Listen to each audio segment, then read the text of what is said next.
Bonjour à tous. Bonjour. Bonjour à tous ceux qui nous ont déjà rejoints. Alors, ça se connecte petit à petit.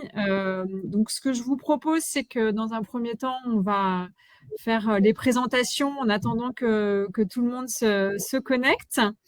Et ensuite, on rentrera dans le vif du sujet.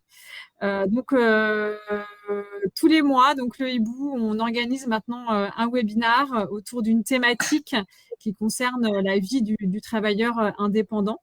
Donc là, depuis la rentrée de septembre, c'est notre troisième webinar. Et aujourd'hui, on a le plaisir d'accueillir notre tout nouveau partenaire qui est Jump.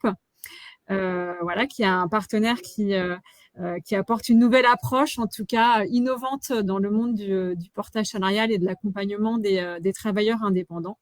Et donc, avec Jump, on va aborder le sujet du statut, justement, pour les indépendants et vous donner les clés, en tout cas, pour que vous puissiez choisir au mieux le statut qui vous conviendrait le mieux. Ce que je vous propose dans un premier temps, puisqu'on a peut-être des personnes qui ont rejoint la communauté le Hibou assez récemment, c'est de vous faire une petite présentation très succincte de qui on est le Hibou. Et ensuite, je laisserai la parole à Marie et à Louis, donc, qui représentent Jump aujourd'hui et qui, bien sûr, vont nous éclairer sur cette thématique. Donc, moi, je suis Guénaëlle et je suis la directrice marketing et communication chez le Hibou. Et pour vous donner quelques informations en chiffres sur le Hibou, donc nous, on est une plateforme qui met en relation donc, des freelances dans le monde de l'IT et des entreprises, la plupart du temps des grands groupes qui sont sur des projets de transformation digitale et qui sont à la recherche d'expertise spécifiques. Et donc, chez le Hibou, aujourd'hui, on a 7 ans, on compte à peu près 70 salariés. On a environ 70 000 freelances inscrits dans notre communauté. Et cette année, on va faire un petit peu plus de 50 millions d'euros de chiffre d'affaires. Et on avait une actu assez forte en 2022 puisqu'on a eu une levée de fonds auprès de Ring Capital, qui est un fonds à impact, voilà, qui est venu nous accompagner pour accélérer la croissance de le Hibou. Et pour votre information, donc là, je suis sur le siège à Paris, mais on a également des bureaux depuis 2 ans qui ont ouvert dans différentes villes de France, puisqu'on est aussi présent à Nantes, à Bordeaux, à Toulouse, à Lyon et prochainement, on sera présent sur la Belgique et sur la Suisse également. Donc voilà quelques infos sur le Hibou. Mais tout de suite, du coup, je vais laisser la parole à Louis, qui va donc introduire notre thématique du jour. Exactement. Merci beaucoup, Guénaëlle, et merci au Hibou de nous avoir invités pour ce webinaire. Donc, moi, je suis Louis, je suis en charge des partenariats chez Jump et je suis accompagné de Marie, qui, elle, est experte Jump et c'est donc elle qui va animer ce webinaire. En quelques mots, Jump, comme l'a dit Guénaëlle, on accompagne des centaines d'indépendants avec un statut qui est simple et sécurisant et qui, du coup, vous permet d'avoir un peu le meilleur des deux mondes entre la liberté de l'indépendance et la sécurité du salariat. Et on a donc décidé d'organiser ce webinaire parce que lorsqu'on se lance ou lorsqu'on est indépendant, il va y avoir 2 éléments qui vont être déterminants et qui vont avoir un impact sur votre vie professionnelle et personnelle. Le premier, c'est trouver sa mission. Donc là, le Hibou est là pour vous accompagner. Et le deuxième va être le choix de votre statut. Le choix du statut, c'est une étape qui est clé parce que ça va déterminer votre facilité d'accès à l'emprunt, le temps que vous allez passer à gérer vos obligations administratives et comptables et quelles sont ces obligations d'ailleurs, du coup, puisqu'elles ne sont pas les mêmes en fonction des statuts, quelle protection est-ce que vous allez avoir. Et donc, ça va avoir vraiment un impact direct sur votre vie professionnelle et personnelle. Donc, l'objectif aujourd'hui, c'est vraiment de vous présenter de manière assez globale les différents statuts et les différentes possibilités qui s'offrent à vous et également parler de Jump et en quoi est-ce que nous, notre statut va venir vous accompagner, que vous soyez déjà indépendant ou que vous ayez le projet de vous lancer. Si vous avez des questions, n'hésitez pas à les écrire. On pourra y répondre directement. Marie pourra y répondre. J'y répondrai également par écrit si besoin. Et je me permettrai également de vous envoyer un petit lien qui vous permettra de prendre rendez-vous directement avec Marie qui est donc Expert Jump. Si vous avez des questions très précises sur votre projet ou si vous voulez en savoir un peu plus sur Jump, vous pourrez donc choisir un créneau d'une demi-heure avec Marie pour parler de manière un peu plus approfondie de votre projet. Voilà, je laisse la parole à Marie du coup, et puis si vous avez des questions, n'hésitez pas à les poser. Merci beaucoup. Bonjour à tous, merci Louis pour cette présentation et merci aussi à OIBU de nous proposer ce webinaire. Donc voilà, encore une fois, avant de démarrer cette petite présentation plus dans les détails, n'hésitez vraiment pas à poser vos questions. L'idée, c'est que ça soit un webinaire interactif. Les questions peuvent vraiment intéresser tout le monde et après, pour les cas un petit peu plus personnels, là, du coup, on pourra se prendre un moment ensemble pour vraiment se focus sur vous. Donc voilà, comme le disait Louis, pour le coup, le choix du statut, c'est vraiment une décision qui peut être très importante, aussi bien au démarrage que par la suite de votre activité, parce qu'elle va être aussi amenée à évoluer. Donc l'idée, c'est un petit peu de voir ensemble le panel des statuts possibles en tant qu'indépendant. Du coup, donc, vous allez avoir dans les différents statuts possibles lorsqu'on se lance en tant que freelance, les statuts proposés par des employeurs. Par des employeurs, du coup, en restant freelance, ça va être une possibilité de portage salarial ou de coopérative. Concrètement, du coup, ça vous permettra de bénéficier d'un CDI en restant indépendant. Vous allez aussi avoir la possibilité, du coup, de vous engager dans tout ce qui va être entreprise individuelle. Donc là, on parle de micro-entreprise et d'entreprise individuelle et d'auto-entreprise. Après, il va vraiment y avoir les sociétés. Donc là, c'est encore quelque chose qui engage un petit peu plus. Aujourd'hui, on va se concentrer du coup sur tout ce qui va être EURL et SASU, puisque du coup, ça va être des entreprises unipersonnelles et personnelles. Au niveau des différents statuts, donc il faut savoir que tout le monde n'est pas éligible à tous les statuts. Et du coup, il faut vraiment aussi rester vraiment focus, entre guillemets, surtout au niveau, par exemple, du portage salarial ou de la coopérative, sur votre métier et du coup, ce que ça peut vous permettre d'ouvrir comme statut. Donc, au niveau du portage salarial, là, malheureusement, c'est vrai que c'est un petit peu plus sélectif puisqu'on dépend de la convention collective du portage salarial qui n'autorise pas tous les métiers pour pouvoir bénéficier du coup d'un statut CDI. En revanche, toutes les missions que vous propose le hibou sont vraiment du coup des métiers qui seront éligibles au portage salarial. Concrètement, ça va être de la prestation de services intellectuels, donc tout ce qui va être lié à l'IT, lié au coaching, au consulting, tous ces métiers un petit peu qui couvrent le monde de l'entreprise. Du coup, voilà, il va falloir, pour être en portage salarial, être en mesure de se financer une journée de travail, donc environ 500 € de chiffre d'affaires par mois. Il va falloir aussi facturer des entreprises, puisque étant donné que nous devenons votre employeur, nous allons du coup gérer toute la facturation et nous sommes vraiment liés à l'obligation de facturer avec TVA, ce qui fait que toute la partie facturation aux particuliers ne pourra pas être traitée en portage salarial. Après, le troisième critère pour pouvoir faire du portage salarial, ça va être tout ce qui va être, alors, on va dire diplôme ou année d'expérience, puisqu'il faut pouvoir justifier d'un bac+2 ou de 3 ans d'expérience dans son domaine. Et il faut bien évidemment, du coup, effectuer une activité qui est non réglementée. Les activités réglementées, ça va être tout ce qui va être expert comptable, avocature, architecture, etc. Au niveau de la coopérative, donc là, la coopérative, ça va être le même principe un petit peu que du portage salarial. En revanche, ça sera moins sélectif, ce qui vous permet du coup de pouvoir bénéficier d'une coopérative, même quand on a des métiers qui sortent un petit peu de la pure prestation de services intellectuels. Donc, toutes les activités sont éligibles là pour le coup, sauf les activités réglementées qui, dans tous les cas, font partie d'un régime très particulier.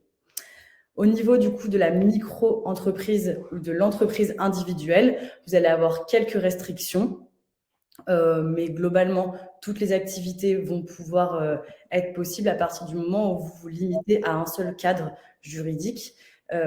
Et en revanche, toutes les activités qui génèrent plus de 72 600 € ne pourront plus être éligibles en micro-entreprise ou en entreprise individuelle, parce que passé ce plafond-là, vous allez du coup devoir choisir un nouveau statut. Ce nouveau statut, parfois, du coup, c'est soit du portage, soit de carrément créer sa société. Du coup, là, on arrive vraiment sur l'EURL et la SASU. Donc là, pour le coup, il n'y a aucune restriction liée à l'activité. Vous pouvez faire l'activité que vous souhaitez. Il n'y a pas de plafond non plus. Et vous pouvez le cumuler avec une autre activité indépendante, mais pas toujours. C'est-à-dire qu'au sein même de votre URL ou de votre SASU, vous ne pourrez pas effectuer plusieurs activités d'indépendance si vous n'appartenez pas au même code choisi. En revanche, vous pourrez cumuler avec une activité sur une autre structure. Au niveau du coup des modes de protection, Juste, Marie, est-ce qu'on peut lire une petite question parce qu'il y a pas mal de questions qui commencent à être lancées. Je pense qu'il y en a certaines qui peuvent être intéressantes à répondre en live. Il y a une personne qui demande, donc c'est CMEO qui demande quelle est la différence entre indépendant et freelance, et peut-on être indépendant et avoir plusieurs statuts, salarié porté, à la fois micro ou auto-entrepreneur? Alors, pour le coup, être indépendant, être freelance, c'est la même chose. C'est des mots que l'on utilise, mais on va dire que le fait d'être indépendant ou le fait d'être freelance, c'est juste de générer une activité du coup pour soi sans employeur de son côté, entre guillemets. Et bien évidemment que c'est cumulable. Alors, il y a plusieurs, par exemple, en portage salarial, vous pouvez cumuler un statut en auto-entreprise, en micro-entreprise, même en SASU ou en EURL. En SASU, vous pouvez avoir plusieurs SASU. Enfin, les différents statuts sont cumulables. En revanche, la seule limite, par exemple, au portage salarial, ça sera que ça ne sera pas cumulable ni avec un CDI, ni avec un CDD, puisque du coup, en tout cas chez Jump, vous serez en CDI temps plein, mais c'est cumulable avec un autre statut d'indépendant. Est-ce que c'est clair? Ouais, je pense que c'est clair. Et tu as parlé tout à l'heure qu'il faut être en mesure de se financer une journée de travail pour pouvoir bénéficier du portage. Et qu'est-ce que ça veut dire exactement? Pour que nous puissions générer du coup une fiche de paye, il faut qu'il y ait un salaire, et pour que la fiche de paye du coup soit justifiable en tout cas, dans la règle de la convention collective du portage salarial, on doit pouvoir payer au moins une journée de salaire au salarié porté, qui équivaut du coup à un chiffre d'affaires de 500 €. D'accord. Donc, il faut que la personne puisse justifier d'une facturation de au moins 500 € dans le mois, qui correspond à une journée de travail. Exactement. En revanche, par exemple, au moment des intercontrats, donc lorsqu'on est en CDI, du coup, par exemple, chez Jump en tant que salarié porté, pendant les intercontrats, s'il n'y a pas de chiffre d'affaires généré, on pourra verser des bulletins de salaire à 0 €. Ok. Est-ce que le journalisme rentre dans le cadre du portage salarial? Est-ce que c'est de la prestation intellectuelle qui peut être portée? Alors, si vous êtes pigiste, ça ne sera pas possible puisque c'est un CDI, être pigiste. En revanche, si c'est de la prestation purement one shot entre guillemets, et que ça ne rentre pas dans le cadre du pigiste, du statut de pigiste, mais plus par exemple de consultant ou de rédacteur, là oui. Encore une fois, donc ça c'est vraiment ça, comme tout ce qui va être coaching d'entreprise ou formateur, c'est vraiment des métiers sur lesquels il faut voir plus en détail dans quelle mesure ça sera éligible ou pas. C'est vraiment du cas par cas pour le coup. Et je vais prendre une dernière question de Sylvie. Je suis désolée, du coup, il y en a beaucoup, donc on ne peut pas toutes les prendre à l'oral, mais on s'efforcera de vous répondre par écrit. Est-ce qu'il y a un lien de subordination entre l'entreprise et l'indépendant dans le cadre du portage salarial? Alors, on est employeur du salarié porté. En revanche, on n'est pas pourvoyeur d'emploi, ce qui fait que nous, on n'a pas de regard sur l'activité du salarié porté. Le salarié porté reste vraiment complètement indépendant et il reste maître de son temps, de la gestion de son activité, des négociations avec son client.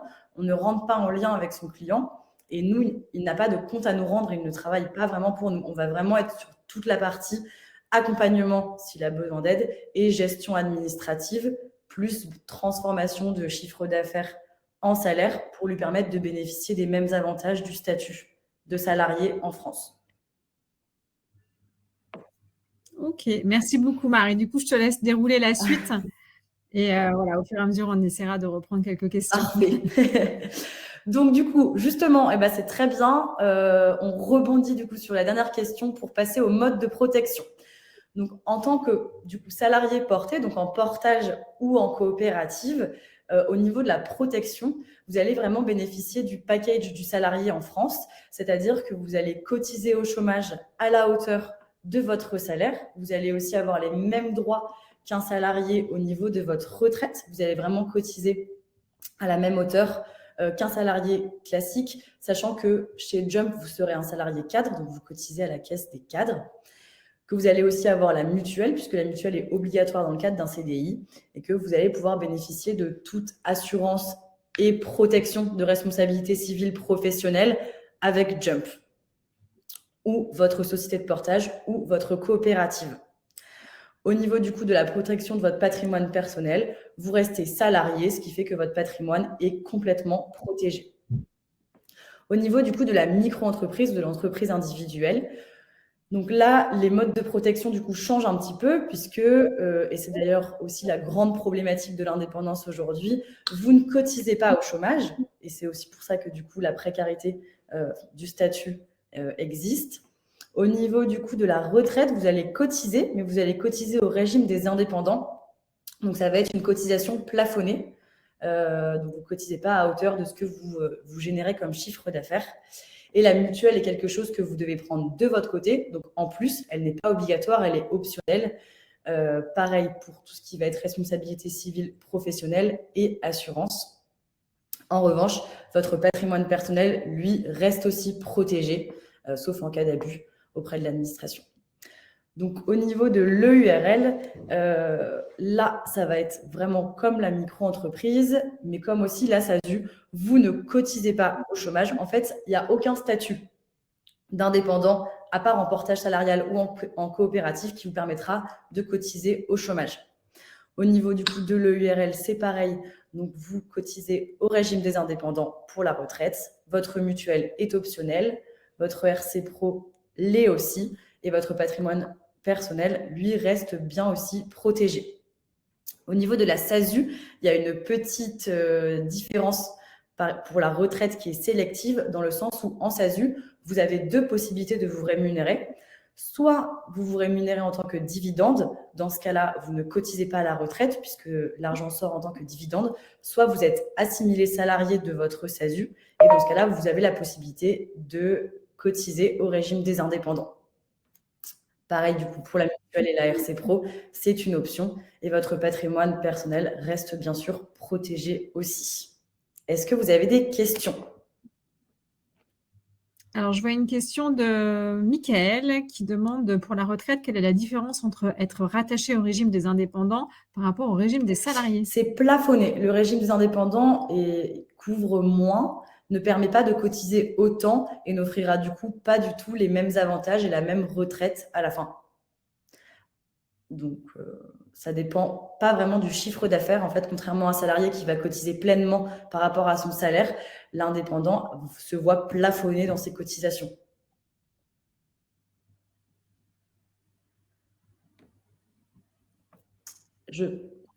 Et on a une nouvelle question de Sylvie qui nous demande, dans le cadre de la SASU, est-il possible de se rémunérer avec un mix entre salaire et dividende ? Alors non, c'est un choix à faire.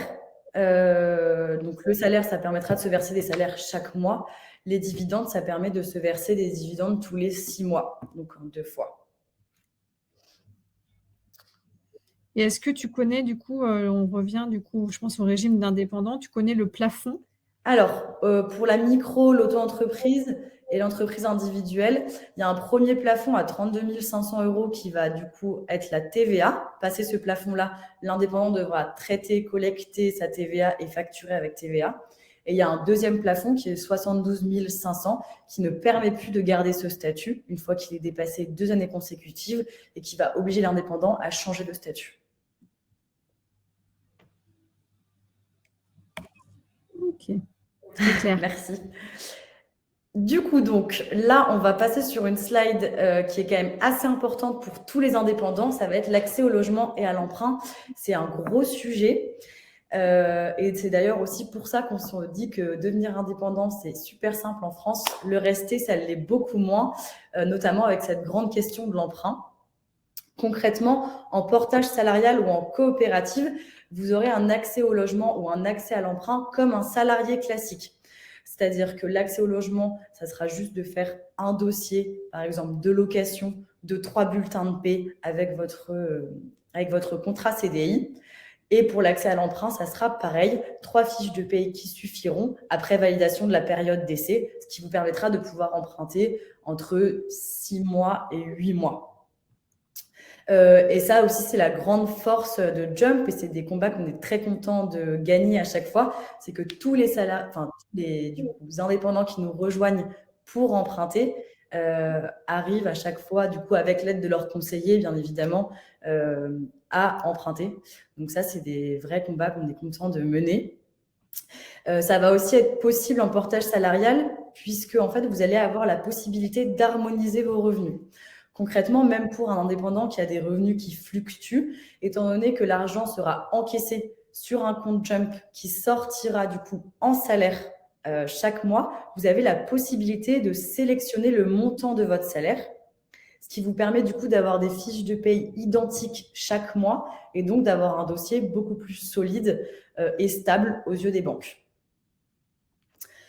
Tous les autres statuts d'indépendants, donc auto-entreprise, entreprise individuelle, SASU, EURL, l'accès au logement et à l'emprunt, c'est un vrai sujet, c'est très compliqué. Au niveau du logement, ça sera uniquement parce qu'il n'y a pas de contrat de travail et pas de fiche de paye. Du coup, la stabilité des revenus est très difficile à prouver. Et à l'emprunt, là, c'est encore plus complexe puisqu'il faudra du coup apporter 3 bilans comptables aux banquiers, que ces bilans comptables, dans l'idée, doivent être identiques chaque mois, enfin chaque an, et positifs, ce qui au final est souvent un combat assez long. Mais il y a quand même des indépendants qui y arrivent, bien évidemment, il ne faut pas baisser les bras. Et est-ce que tu connais du coup en gros le taux d'endettement que peuvent accepter les banques quand on est indépendant, sachant que quand on est salarié, c'est environ 30%, un tiers des revenus dans le cas général. Est-ce que tu sais si quand on est indépendant, ils vont prendre en compte ce même taux d'endettement ou moins Je pense, enfin, je suis pas sûre pour le coup, j'ai pas vraiment la réponse. Je sais juste que les 3 bilans comptables du coup sont positifs, qui font une moyenne, mais souvent c'est très compliqué, surtout quand on se lance en tant qu'indépendant, puisque les 3 bilans comptables forcément ne peuvent pas être identiques. Et du coup, au niveau de la stabilité, les banquiers sont très frileux. Mais le taux d'endettement précisément, je peux pas le fournir. D'accord. Donc, potentiellement, la capacité d'emprunt à revenu équivalent peut être un peu inférieure quand on est, en tout cas, en statut hors portage. C'est ça. En fait, en portage salarial, ce qui va vraiment rassurer les banques, il y a plusieurs choses, notamment qu'il y a un contrat CDI, qu'il y a aussi un contrat commercial entre la société de portage, le salarié porté et le client. Donc voilà, même si c'est un contrat tout à fait basique qui vient dire qu'on facture au nom du salarié porté, ça va venir vraiment rassurer les banques. Il y a aussi le fait qu'on a des partenaires, par exemple comme vous, le hibou, mais d'autres, et qui du coup, on peut vraiment les mettre en relation pour retrouver des missions si le moment de l'intercontrat dure trop longtemps. Et vraiment, le dernier élément qui va vraiment venir rassurer les banques, et c'est ce qui fait que du coup, les banques acceptent beaucoup plus facilement les emprunts aux salariés portés, ça va être qu'en portage salarial, lorsque l'on part, on peut ouvrir ses droits au chômage. Ce qui permet du coup vraiment d'avoir un laps de temps pour se retourner et aussi une rentrée d'argent pour pouvoir payer du coup chaque mois le remboursement de son emprunt. Ok. Alors, du coup, là, on va vraiment être sur la partie complexité administrative entre les différents statuts. Au niveau du coup du portage salarial et de la coopérative, au niveau des formalités de création, on est sur des formalités d'embauche classiques. Donc, je ne sais pas s'il y en a qui n'ont jamais été salariés ou pas, mais c'est très facile. Par exemple, chez Jump, vous faites une demande pour ouvrir un compte Et dans les 24-48 heures, vous pouvez du coup débuter votre mission et donc débuter votre CDI, puisque le CDI démarrera le jour de votre premier jour de mission. Au niveau du coup des formalités quotidiennes, vous allez vraiment avoir uniquement chaque mois à fixer le salaire que vous souhaitez vous verser, à déclarer vos frais professionnels au fur et à mesure du mois et à éditer la facture à votre client chaque mois. Donc, on est vraiment sur des formalités très, très légères, ce qui vous permet de vous libérer beaucoup de temps pour prospecter et ou vous focus sur votre business. Il y avait justement une personne qui demandait tout à l'heure quelle était la durée de période d'essai en portage. Alors, ça va dépendre en fait de la société de portage que vous choisissez et du contrat que vous propose la société de portage. Il y a des sociétés de portage qui proposent des CDD, d'autres des CDI, d'autres des contrats d'intérim. Nous, chez Jump, c'est un CDI avec un statut de salarié cadre, ce qui fait que du coup que la période d'essai est de 4 mois, avec la possibilité de la réduire à 3. Mais dans tous les cas, par exemple, dans un projet d'emprunt, ça ne va pas changer grand-chose puisqu'il faudra vraiment avoir au moins 3-4 fiches de paye. Donc, normalement, c'est concordant à chaque fois. Et au niveau du coup je reprends ou il y a encore une question? Non, vas-y, continue. Et au niveau du coup des formalités de clôture en portage salarial ou en coopérative, c'est très rapide, c'est gratuit puisque vous êtes en CDI ou en CDD. En tout cas, voilà, chez Jump en CDI, vous avez juste à demander à votre conseiller Jump de mettre en place la rupture conventionnelle et vous quittez Jump du coup en rupture conventionnelle pour pouvoir ouvrir vos droits au chômage si vous en avez besoin dans la foulée. En tant que micro-entreprise ou entreprise individuelle, les formalités de création sont aussi simples et gratuites. C'est un petit peu plus long puisqu'il vous faudra à peu près une quinzaine de jours pour avoir un numéro SIRET. C'est les formalités quotidiennes qui seront un petit peu plus lourdes puisque vous allez devoir gérer vos factures, faire vos déclarations et règlements des cotisations à l'URSSAF. Donc là, ça va représenter une déclaration tous les trimestres. La gestion de la TVA, une fois que vous aurez dépassé du coup le plafond de 32 500, et une gestion comptable un petit peu plus poussée en entreprise individuelle. En revanche, les formalités de clôture sont aussi simples et gratuites. Là où ça se complique un petit peu, ça va être en EURL ou en SASU. Les formalités sont plus lourdes, les formalités aussi sont payantes. Voilà, il va falloir faire des déclarations, journal officiel, il faut avancer des frais pour l'ouverture de son entreprise, etc. Au niveau des formalités quotidiennes, là, c'est pareil, c'est aussi plus lourd. Donc, vous avez toutes les mêmes formalités quotidiennes qu'une micro-entreprise ou qu'une entreprise individuelle, ce à quoi s'ajoute vraiment l'obligation de comptabilité détaillée, du coup, ce qui vous oblige à avoir un comptable, des formalités légales, la gestion de votre salaire et ou de vos dividendes. Au niveau de la formalité de clôture, là, c'est très compliqué aussi. Les formalités sont lourdes et coûteuses. Souvent, ça prend du temps.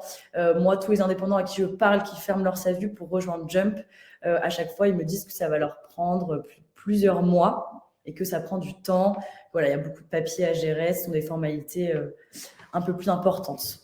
Donc, c'est vrai qu'avant d'ouvrir une SASU, réfléchissez bien. Est-ce qu'on a des questions avant que je passe à la slide suivante ou pas? Alors, il y avait une question de Alim qui demandait comment on mixe le portage et la micro-entreprise.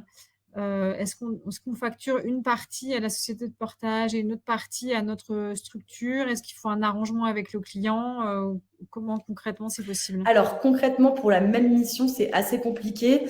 Déjà parce que je sais que les indépendants n'aiment pas demander à leurs clients de faire deux factures, ça devient un petit peu compliqué.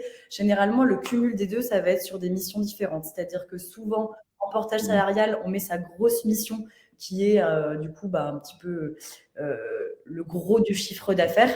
Et en auto-entreprise ou en micro, on garde les petites missions un petit peu plus ponctuelles sur lesquelles il faut être très réactif ou c'est du one-shot. Ok. Du coup, donc on va passer sur la slide sur le coût de chaque statut, puisque du coup, chaque statut a un coût très différent, surtout au niveau des charges. Donc, en portage et en coopérative, le coût de fonctionnement mensuel, en tout cas chez Jump, ça sera de 99 € par mois. Avec une autre société de portage ou des coopératives, du coup, des acteurs un petit peu plus traditionnels, ça sera un pourcentage de votre chiffre d'affaires qui est généralement entre 5 et 10%. Vous n'avez pas de frais bancaires puisque vous êtes embauché, que vous êtes donc salarié, et vous n'avez pas de frais comptables puisque vous avez juste à gérer votre déclaration annuelle des revenus aux impôts à faire et que vous n'avez pas de comptabilité à tenir. Au niveau des charges sociales, en portage ou en coopérative, ça représente à peu près 45% du chiffre d'affaires. Pourquoi? Puisque le salarié porté va venir payer ses charges patronales et ses charges salariales. Concrètement, du coup, dans ces 45% de charges sociales sont compris, bien évidemment, les différentes cotisations chômage, retraite, la mutuelle, votre RC Pro et votre prévoyance. Dans les 45% aussi, du coup, nous, on inclut les 99 € Jump, donc l'accès à la plateforme, la gestion de votre administratif, etc. Au niveau des possibilités d'optimisation, en portage salarial ou en coopérative, vous avez 2 leviers. Le premier levier, ça va être les frais de gestion de votre société de portage, dont on vient de parler. Et le deuxième levier, ça va être la déduction grâce aux frais professionnels.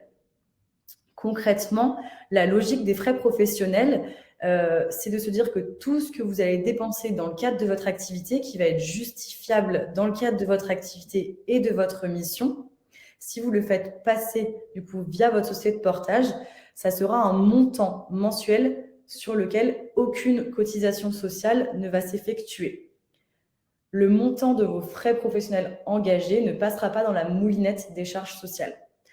Concrètement, pour prendre un exemple concret, vous gagnez un chiffre d'affaires de 5 000 €, vous avez 500 € de frais professionnels, le salaire va se calculer sur 4 500 € et les 500 € restants, ça sera un virement net à part. Est-ce que c'est clair? Oui. Je pense que c'est clair. En tant qu'auto-entrepreneur, donc le coût de fonctionnement mensuel, là, pour le coup, c'est pareil, sans compte bancaire, c'est parce que ce n'est pas forcément obligatoire d'avoir un compte bancaire professionnel, ça sera 0 €, sans comptable aussi 0 €. Après, il y en a aussi beaucoup qui prennent double, par exemple, pour s'aider au quotidien, et là, ça représentera 49 ou 69 €, mais globalement, le coût de fonctionnement mensuel n'est pas énorme. La vraie différence, ça va être au niveau des charges sociales, puisque les charges sociales représentent 22% du chiffre d'affaires pour les activités freelance, entre 22 et 25% plutôt. En revanche, ce qu'il faut savoir, c'est que dans ces 22%, du coup, vous ne cotisez à rien, sauf de manière plafonnée à la retraite, et qu'il faut y ajouter votre mutuelle, votre prévoyance, votre RC Pro, ou travailler sans RC Pro, et ou ne pas bénéficier ni de prévoyance ni de mutuelle. Au niveau des possibilités d'optimisation, vous ne pouvez pas passer vos frais professionnels, et c'est la vraie différence avec le portage salarial. Donc voilà, il y a la possibilité d'un abattement forfaitaire de 34%, mais c'est des cas assez spécifiques et tout le monde ne peut pas en bénéficier. Là, c'est pareil, c'est un petit peu plus du détail. Du coup, on va passer sur l'entreprise individuelle. Donc là, ça va être la même chose au niveau des coûts de fonctionnement mensuels, à part les frais de création qui vont être au démarrage avancé. Mensuellement, vous n'avez pas vraiment de frais, sauf si vous passez par Doug, encore une fois. Et la vraie différence, c'est que vous payez les mêmes charges sociales qu'en portage salarial ou qu'en coopérative, alors que vous ne cotisez pas comme un salarié.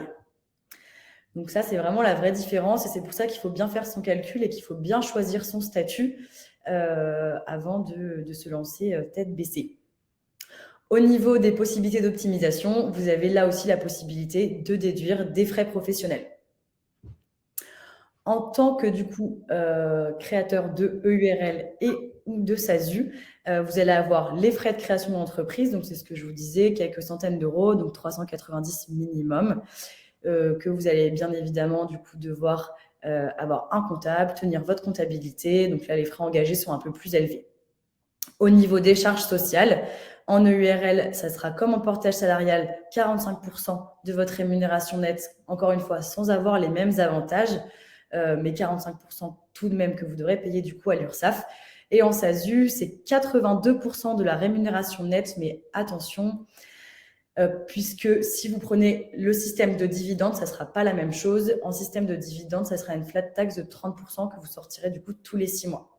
Et vous avez bien évidemment la possibilité aussi de faire passer des frais professionnels, qu'on appelle plutôt d'ailleurs des charges. Est-ce que vous avez des questions? Il y a une question justement sur les frais professionnels. Qu'est-ce qu'on fait rentrer dedans?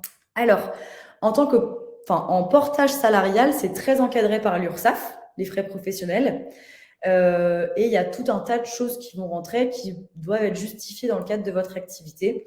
Donc, généralement, les personnes font passer leur déjeuner, leur abonnement téléphone, leur abonnement Internet, la location, par exemple, d'un local pour travailler ou d'un coworking, les transports aussi pour se rendre sur le lieu de mission. Parfois, ça va être aussi l'hébergement, si par exemple la personne doit se déplacer longtemps sur place. Voilà, il y a tout un tas de choses, les formations, les logiciels. Il y a vraiment beaucoup de choses qui rentrent dans le cadre du portage salarial, même aussi parfois quelques formations peuvent rentrer en tant que frais professionnels.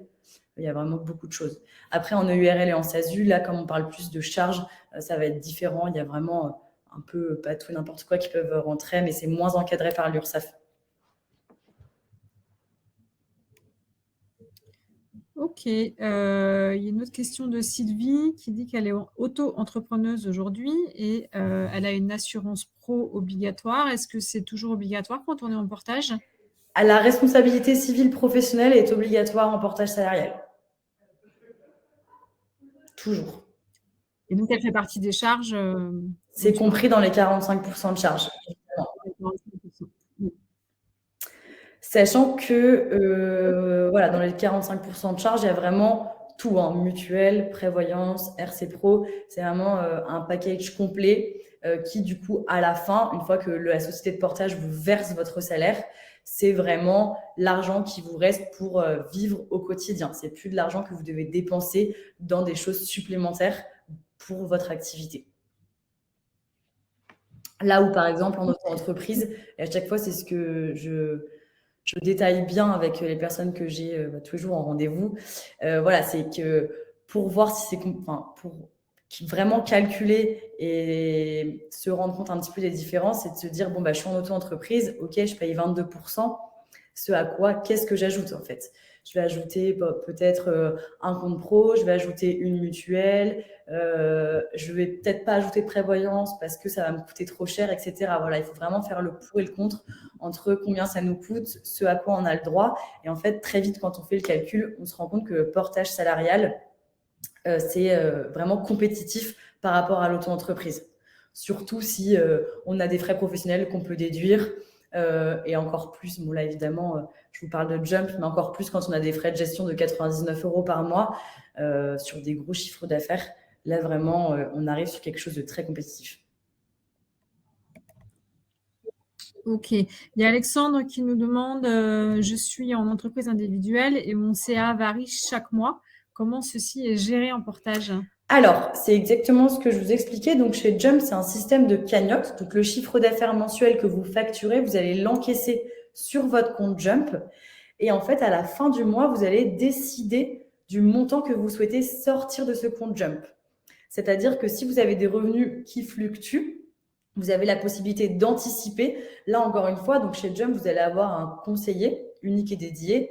Et l'idée, c'est de très rapidement, par exemple, lui dire, voilà, moi, ça fluctue entre 4 000 et 7 000 €. J'aimerais emprunter. Comment on fait? Et se fixer sur un salaire que vous pourrez honorer du coup chaque mois pour avoir un revenu fixe. Si vous n'avez pas de projet d'emprunt, dans ce cas-là, vous pouvez vous verser l'intégralité de votre chiffre d'affaires chaque mois et on vous fera des fiches de paye du coup en conséquence qui vont varier tous les mois et ce n'est absolument pas dérangeant. Ok. Et je prends peut-être une dernière question de Halim qui disait qu'il n'avait pas forcément bien saisi comment sont calculés les 82% de rémunération nette. Je crois que c'est dans le cadre de la SASU. Alors, j'avoue que la SASU, donc il y a ceux qui sont assimilés salariés de leur SASU. payent 82% de charges sur leur rémunération nette, mais c'est plafonné à un certain montant. Voilà, c'est des conditions, il y a plein de conditions à remplir. Encore une fois, là, c'est du détail. C'est pour ça que je vous disais que c'est pas vraiment... parce que souvent, les personnes qui prennent l'option de la SASU se versent des dividendes. Dans ce cas-là, c'est la flat tax de 30% 2 fois par mois. Dans ce cas-là, même financièrement, si on arrive à bien gérer cet argent pendant 6 mois, c'est assez avantageux. Les 82% de rémunération nette, parfois, au final, du coup, avec tout ce qui va être abattement, les plafonds, etc., ça va plutôt être entre 50 et 60% lissé selon le chiffre d'affaires. Ok. Donc, voilà. Au niveau des possibilités de collaboration, donc pour travailler, au début, on est indépendant, on est seul, mais parfois, on a besoin de sous-traiter, d'embaucher, de s'associer. En portage salarial et en coopérative, la possibilité de sous-traitance est limitée dans le sens où c'est possible, mais pour ça, il faudra la collaboration du client pour pouvoir éditer des factures différentes. Vous ne pourrez pas embaucher puisque vous êtes vous-même embauché et du coup, l'association n'est pas possible non plus. En tant qu'auto-entrepreneur, du coup, vous allez pouvoir, encore une fois, aussi sous-traiter, mais avec la collaboration du client aussi. Vous n'allez pas pouvoir embaucher et l'association n'est pas possible non plus. Alors que en entreprise individuelle, en EURL et en SASU, vous pourrez bien évidemment sous-traiter, embaucher. En revanche, en entreprise individuelle, vous ne pourrez pas vous associer, ce que vous pourrez faire en EURL et en SASU.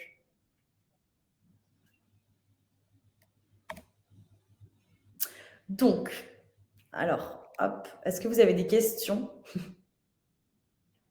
Non. Alors, je vois pas de questions sur cette partie-là. Pas pour l'instant. Donc, une rapide conclusion. Donc, on va faire un petit peu les points forts et les points faibles de chaque statut, sachant que vraiment, encore une fois, c'est ce que disait bien Louis au démarrage de ce webinaire. Choisir son statut, c'est quelque chose de très personnel. Ça va impacter aussi bien votre vie professionnelle que votre vie personnelle. Donc, encore une fois, il faut garder en tête un petit peu, du coup, ces projets pour savoir quoi choisir et voir aussi un petit peu comment on se sent par rapport à la précarité des statuts qui est plus ou moins grande. Concrètement, du coup, en portage salarial et en coopérative, les points forts, ça va être la couverture complète, donc la sécurité, et que les formalités sont simples. Vous avez la même couverture qu'un salarié, vous avez la même sécurité qu'un salarié, avec des formalités, du coup, quotidiennes, mensuelles, annuelles, très simples, tout en gardant aussi les points forts de l'indépendance, puisque vous restez complètement indépendant. Encore une fois, la société de portage n'intervient absolument pas dans la gestion de votre activité. Les points faibles, ça va être du coup le revers de la médaille, les charges élevées, puisqu'en portage salarial, on paye aussi ses charges patronales, puisqu'on reste son propre patron, et que toutes les professions ne sont pas forcément éligibles. En auto-entreprise, les points forts, ça sera que vous payez peu de charges, bien évidemment si vous restez sous le plafond maximum annuel. La contrepartie de ce peu de charges, c'est que vous ne cotisez pas. Vous cotisez globalement beaucoup pour les autres, mais vous avez du coup un plus gros salaire à la fin du mois sur un moyen terme.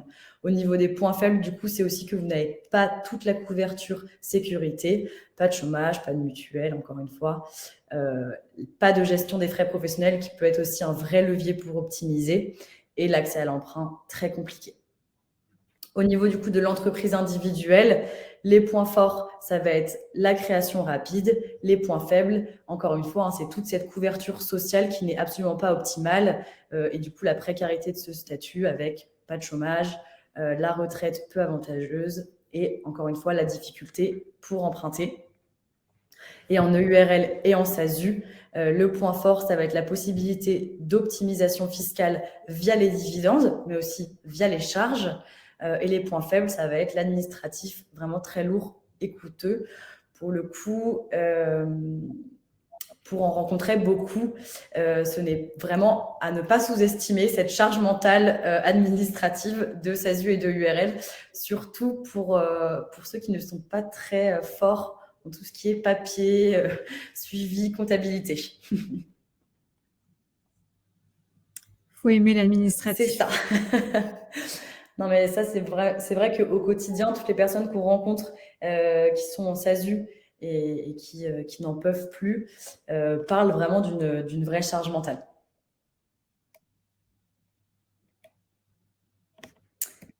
Donc, voilà pour ma partie. Est-ce que vous avez des questions? En tout cas, merci Marie pour tous ces éclairages. Je pense que ça donne quand même une bonne idée des avantages et inconvénients de chaque statut.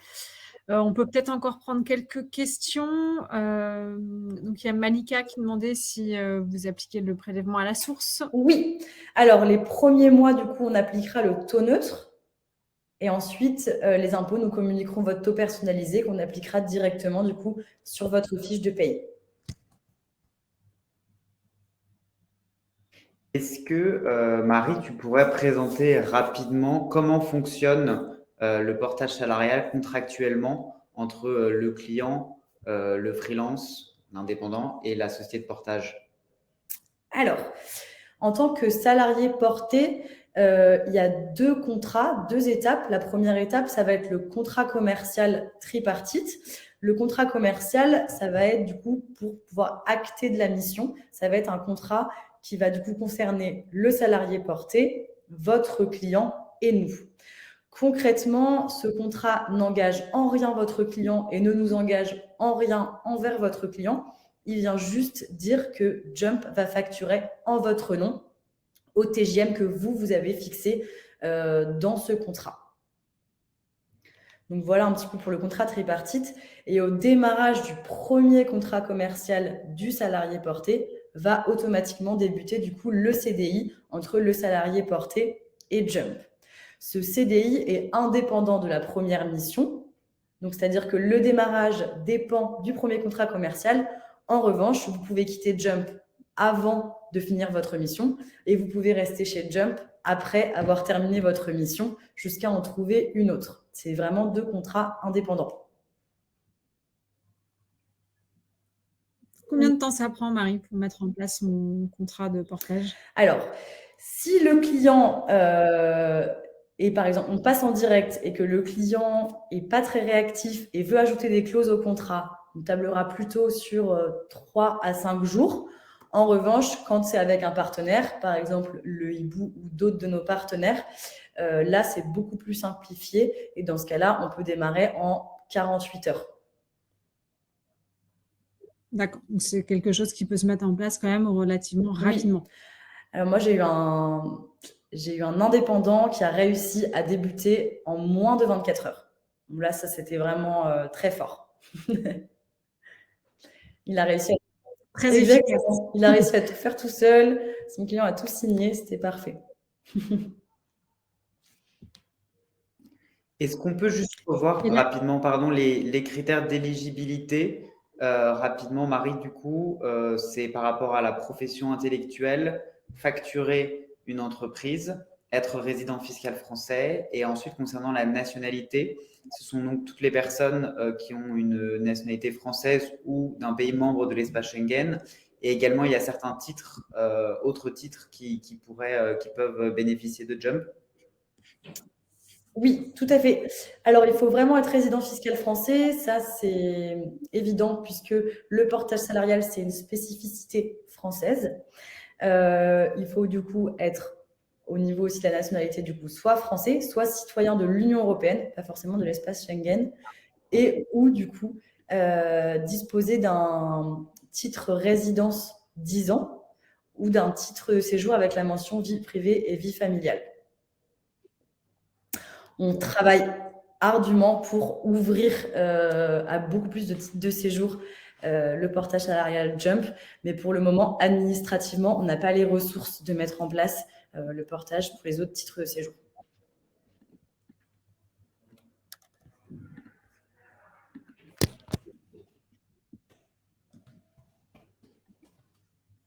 On pourra peut-être du coup faire la petite précision pour voilà, tous ceux qui qui travaillent avec le hibou.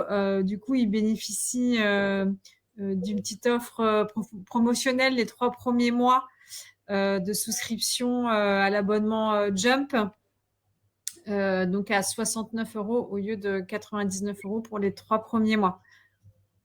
Donc c'est important de le préciser pour ceux qui, du coup, voudraient se lancer en portage salarial. Et juste pour terminer, Marie, je me demandais, du coup, vous, en général, les indépendants donc, qui passent par vous, donc qui décident de se lancer avec du portage salarial, c'est justement des indépendants qui se lancent, où il y a peut-être des moments de vie aussi, où on se dit, bah, tiens, le portage salarial me conviendrait mieux. On parlait de l'accès à l'emprunt, à la propriété. Est-ce que vous rencontrez ces cas-là également? Alors, pour le coup, toutes les personnes qui nous rejoignent en portage salarial ont toutes un intérêt à nous rejoindre. Les intérêts divergent, mais en tout cas, tout le monde y trouve vraiment la réponse à sa problématique. On va avoir des personnes qui se lancent. Là, pour le coup, du coup, Jump est un vrai tremplin dans le sens où vous allez bénéficier d'un accompagnement avec votre conseiller Jump qui va du coup vous permettre de vous familiariser avec le monde de l'indépendance, de répondre à toutes vos questions et de ne pas vous rajouter un petit peu cette charge mentale d'être seul, parce que mine de rien, un indépendant est seul et parfois se sent vraiment très seul. Et aussi tout ce qui va être administratif, gestion, etc. Le fait d'être accompagné, ça rassure. Il y a ceux aussi qui ont été salariés pendant très longtemps et qui du coup veulent continuer à cotiser, parce que c'est vrai que c'est dommage d'arrêter de cotiser en cours de route et qu'on leur a proposé une alternative en tant que freelance. Il y a ceux qui veulent emprunter. Il y a ceux qui veulent fermer leur SASU parce qu'ils n'en peuvent plus et qui du coup veulent vraiment se faciliter la vie et arrivent en portage. Il y a ceux qui ont des projets moyen ou long terme et qui ont besoin du coup d'activer leur droit au chômage. Donc pour ça, avant de les activer, il faut pouvoir cotiser. Il y a vraiment différents profils de personnes qui nous rejoignent selon justement les projets perso, pro. Il y a aussi ceux qui ont besoin de congés parentaux. Voilà, donc ça, c'est toute une préparation en amont. Quand on est indépendant, il faut anticiper.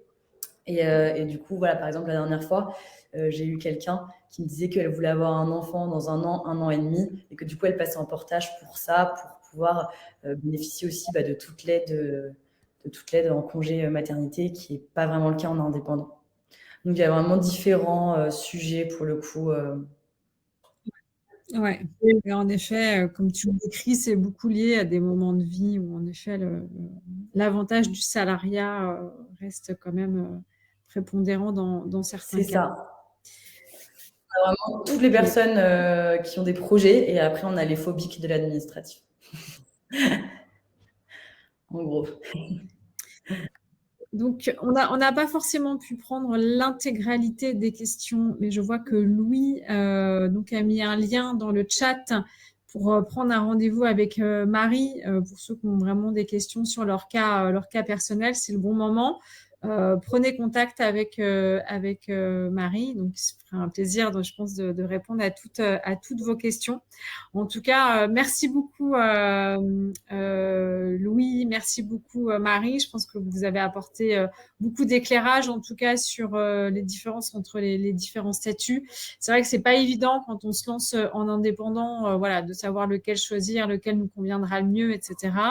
Le support, on pourra le transmettre, bien évidemment, ainsi que le replay du webinar pour ceux qui préfèrent regarder la vidéo plutôt que d'avoir les explications à côté, justement, va vous être envoyé.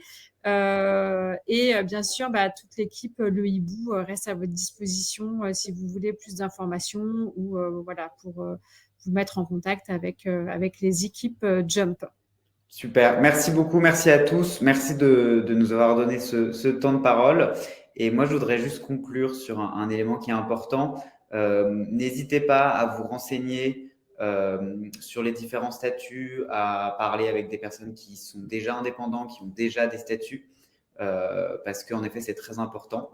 Et c'est parfois pas facile de sauter le pas, mais beaucoup de personnes le font de plus en plus. C'est vraiment une tendance de fond.